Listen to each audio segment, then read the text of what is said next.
പെരിയ ഇരട്ട കൊലപാതക കേസിൽ പരോൾ ലഭിച്ചിട്ടും 4 പ്രതികളെ ജയിലിൽ നിന്ന് പുറത്തിറക്കിയിട്ടില്ല.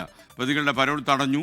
ആഭ്യന്തര അന്വേഷണ റിപ്പോർട്ട് ലഭിക്കുന്നതുവരെ ഇവരെ പുറത്തിറക്കില്ല എന്നാണ് പറയുന്നത്. പ്രദീപ് നാരായണൻ കാസർഗോഡ് നിന്ന് ചേരുന്നു. പറയൂ പ്രദീപ്, ഗുഡ് മോർണിംഗ്.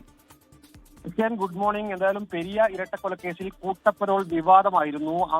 6 പ്രതികൾ, 10 പ്രതികളാണ് ജയിലിലുള്ളത്. ഇതിൽ മുഴുവൻ പ്രതികൾക്കും പരോൾ ലഭിച്ചിരുന്നെങ്കിലും 18-20 കഴിഞ്ഞ മാസം 18-20 തീയതികളിലായി 6 പ്രതികൾ പുറത്തിറങ്ങിയിരുന്നു. 4 പ്രതികൾ പുറത്തിറങ്ങാൻ ബാക്കിയുണ്ടായിരുന്നു. ഈ സമയം തന്നെ ഈ പരോൾ ഏറെ വിവാദമായിരുന്നു. കൊല്ലപ്പെട്ട ശരത്ലാലിന്റെ ഉൾപ്പെടെ കുടുംബാംഗങ്ങൾ ഈ കൂട്ടപ്പരോളിനെതിരെ രംഗത്ത് വന്നിരുന്നു. മാനദണ്ഡങ്ങളൊന്നും പാലിക്കാതെയാണ് പരോൾ നൽകിയതെന്നടക്കമുള്ള ആക്ഷേപങ്ങൾ ഉന്നയിച്ചിരുന്നു. കൂടാതെ നാട്ടിലെ ക്രമസമാധാന പ്രശ്നം ഉൾപ്പെടെ ഉന്നയിക്കപ്പെട്ടിരുന്നു.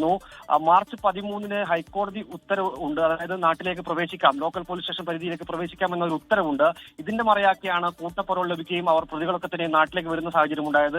ഇത് വിവാദമായതിനു പിന്നാലെ ആഭ്യന്തര വകുപ്പ് മന്ത്രി രമേശ് ചെന്നിത്തല ഒരു അന്വേഷണത്തിന് ഉത്തരവിട്ടിരുന്നു.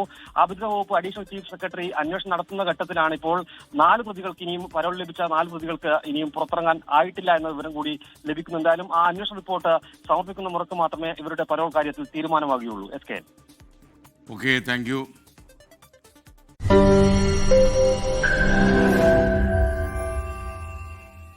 ലോകത്തെവിടെയായാലും ഏത് സമയത്തും 24 വാർത്തകളും ഓഗ്മെന്റഡ് റിയാലിറ്റി പാക്കേജുകളും എക്സ്പ്ലെയിനറുകളും വിശദമായി കാണാൻ ഞങ്ങളുടെ യൂട്യൂബ് ചാനൽ നിങ്ങൾക്ക് സബ്സ്ക്രൈബ് ചെയ്യാം.